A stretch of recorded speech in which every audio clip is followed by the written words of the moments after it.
So a lot of people who have read my book think that I am against copying. And this is because if you distill a lot of stuff I say down to sound bites, it sounds like I'm against copying. Like, I don't think copying is cool. No. I think copying is great. I copy everything I possibly can. And the reason for that is that copying is usually the best solution to any problem. And copying is something that all humans, as a matter of fact, almost all living organisms, are very, very adroit at, because we exist because we are good copies. The reason I am sitting here able to breathe is because me and millions of relatives before me evolved to be this, bag of cells that is able to, function and live. And it's because we copied the success of, previous creatures. That's natural selection. So I got nothing against copying. What I do have a problem with is limiting yourself through your entire life to only copying. Because if you think about how humanity advances, and you think about the world of what we know how to do, the only new progress are from people who basically can't copy and have to innovate. They have to step outside that world. They have to leave what we know and try to do something new. But you shouldn't leave the known world willy-nilly. You shouldn't just leave because it's cool. If there is a known solution, you should go out and find it. If there's some YouTube video or some expert or some trade show that you can attend to learn how to do the thing you need to do, go to school, hire your expert, go to the show, watch the video, do the thing that you need to do, and don't worry about originality. Originality sucks because originality normally doesn't work. However, in the cases where it does work, you end up with something truly new. And you will probably find that it's very difficult for others to copy you then.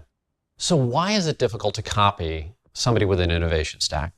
And this kind of gets back to the central question that I asked about Amazon, which is like, Amazon, very, very powerful company.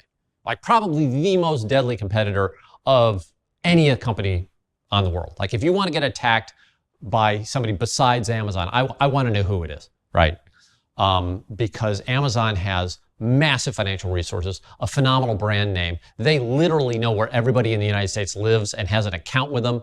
And they're just deadly if they compete with you. So the question is, why wasn't Amazon able to wipe out Square? And I think the answer comes down to just the basic math of an innovation stack. So remember, an innovation stack, by my definition, is not one or two things. In Square's case, there were 14 things that Square was doing that had never been done before. In Southwest Airlines' case, it was over 20. In IKEA's case, it was over 20. These companies that have these innovation stacks, there are many, many components to them.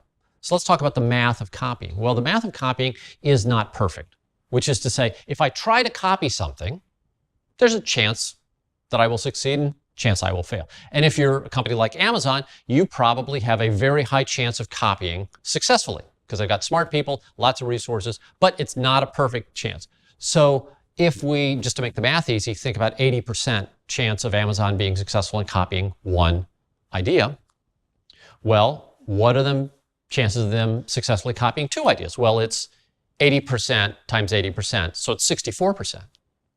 And each time you add another thing that they have to do simultaneously, there's an 80% chance that that thing will work. But if you have 14 or 10, or I guess if you have more than 10 things, the actual chance of a company, even a company as competent as Amazon, doing everything right the first time drops to super low numbers, like 4%, sometimes well below 1%. So the innovation stack provides this natural protection because the math of copying is one where if they have to get it all right the first time and they have to do everything that you're doing correctly, the chances are they're going to fail. One of the things that I like to do when I am struggling through a new innovation stack, when I'm building something, or I should say trying to build something that might not work, is I remind myself that every problem that I'm having is a problem that my competitor who tries to copy me years later will have. So can copying itself lead to innovation? I think the answer is yes. But what it first does is it first leads you to that boundary of where innovation starts. Now, that boundary is where mankind doesn't know how to do this thing. Now, do you have access to all mankind's knowledge? Well, no, you don't. I mean, the internet's pretty cool, but you probably don't have instant access to every solution on the planet. But what you will do is if you start trying to solve a problem and you begin by trying to copy other similar solutions to similar problems, you will find that you get a certain distance. And when that process stops, you are then faced with the question of, do you stop there and refuse to innovate, or do you step across this line into a world where you're going to have to invent something? That's where innovation begins.